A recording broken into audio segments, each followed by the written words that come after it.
Sometimes life is like this dark tunnel. You can't always see the light at the end of the tunnel, but if you just keep moving, you will come to a better place. In the world of Avatar: The Last Airbender, there is no character more universally loved than Uncle Iroh. He is the man so many strive to be, and is probably the character most frequently brought up to me at my tea booths at both anime and tea conventions. I'm not going to make a video just going over all the information people already know. I'm gonna talk about what Uncle Iroh means to me personally, as an archetypal character, as well as his unending love of tea. To start off with, let's appreciate all the many complex dimensions that makes up Iroh. Normally, I end up not liking this archetype when other forms of Western media try and make them work, and that's because they just turn them into some flawless Mary Sue. I can't relate to some fake perfection that is seemingly able to solve all their problems with a couple of words and a singular vision of how things should work out, thanks to a life of always making the right choices. Iroh is not that. Let's not forget that he was going to be the Fire Lord. He was the commanding general of the Fire Nation. I guarantee he has killed plenty of innocent people with his own hands, probably even ordered the eradication of an entire village or two back in the day. You don't lay siege to a city for 600 days without some casualties. It was only after the death of his son that things began to change. It was never directly told to us when Iroh went on his journey around the globe, or when and how he visited the spirit world. My headcanon, until told otherwise, was after the death of his son and loss of his right to the throne did he turn over a new leaf. A new tea leaf. While I've never exactly led a nation on a quest for global genocide, I can at least say I've made some mistakes. I've hurt people, gone down bad, dark paths, like so many others. With someone like Iroh, it's good to see that no matter how far down the wrong path you go, there is always hope and a way to turn things around.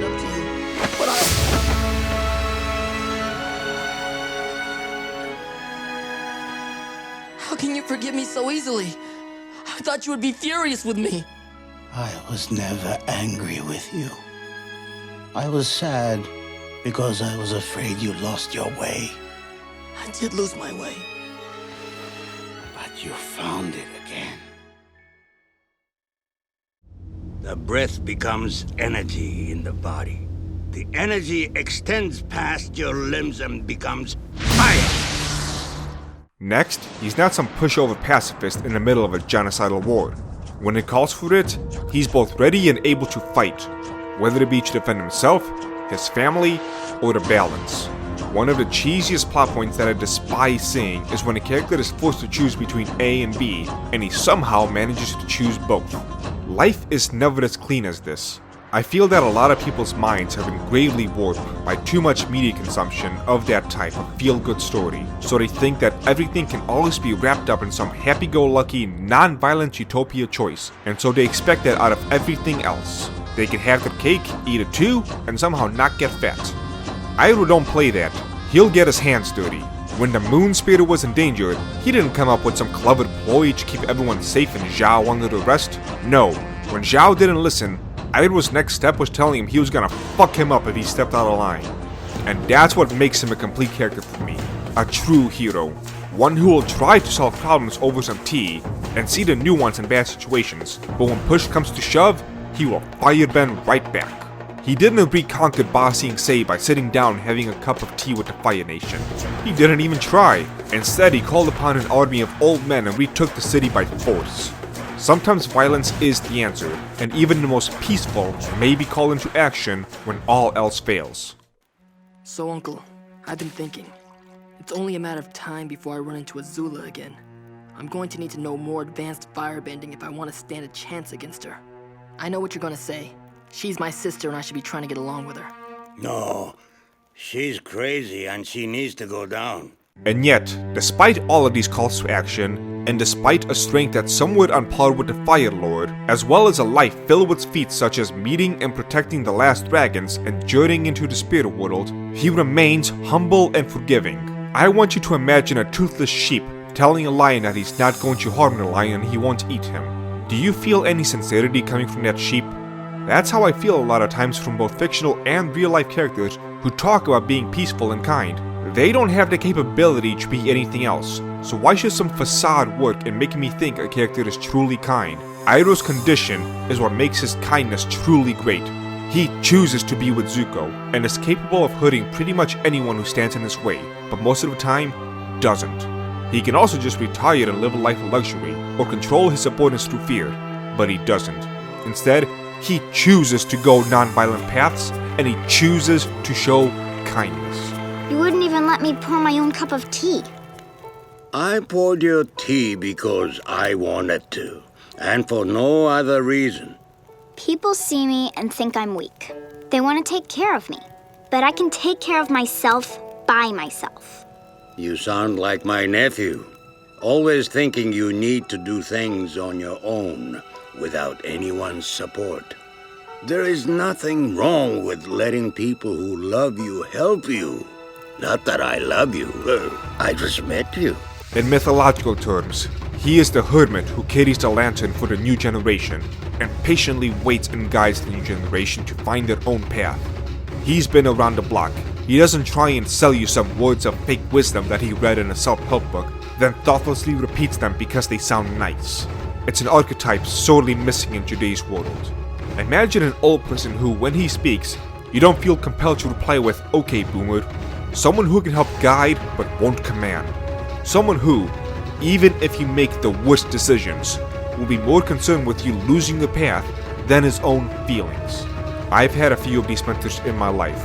People who seem almost otherworldly in their wisdom and advice, who tell me things that at the time I outright reject, but later discovered the true meaning and wisdom of those words. I cannot fathom how much I would have missed out, how different I would have been without those Uncle Iroh figures in my life. It's time for you to look inward and begin asking yourself the big questions. Who are you? And what do you want?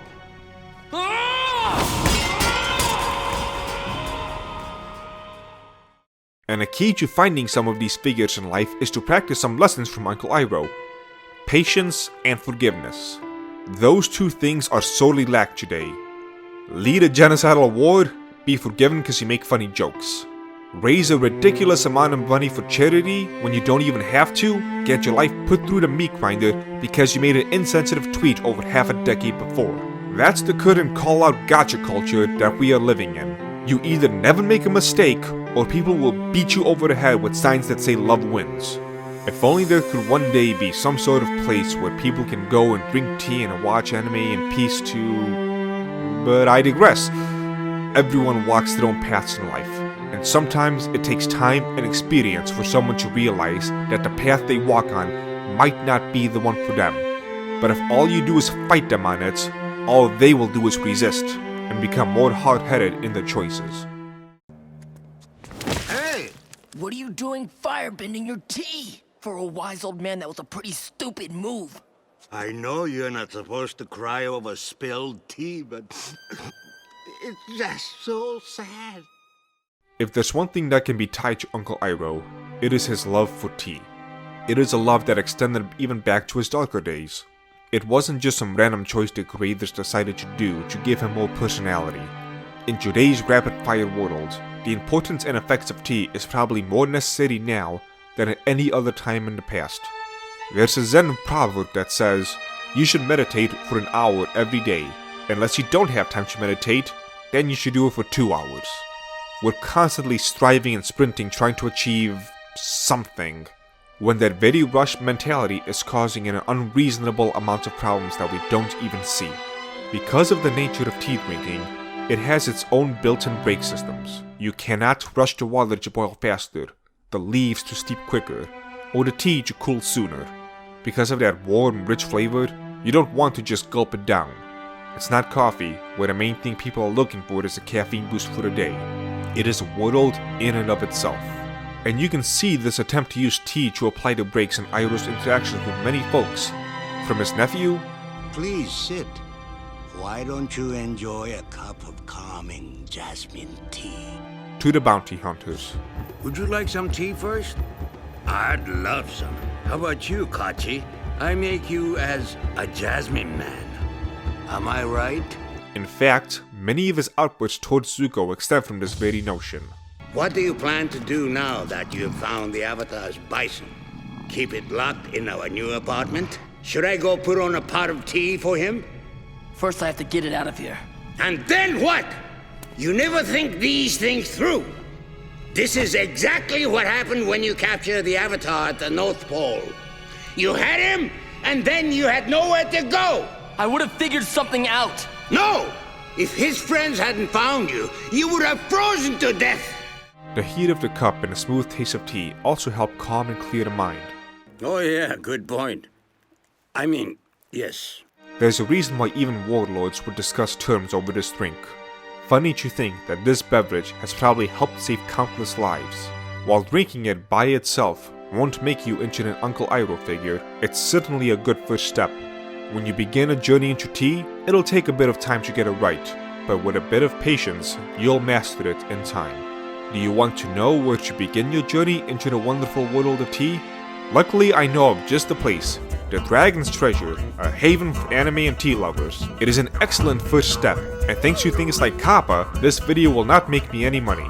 You can help support both me and the World of Tea by checking out the website and Facebook page, link down below. The coin is appreciated, but not as much as your smile. Anyway, back to the plot. There have been a few characters so well made like Uncle Iroh, a fearsome fighter, a caring uncle, a humble friend, a grief-stricken father, and a wise sage. Server of tea and pain. If you haven't rewatched Avatar for a few years, I highly recommend you do. It's one of those shows I tend to rewatch once every year or two because it's just that good. And as I grow in my life, my perceptions of the different characters and plots also deepen. Iroh is no different. Here's to you, you tea-loving dictionary of sage advice and pure wisdom.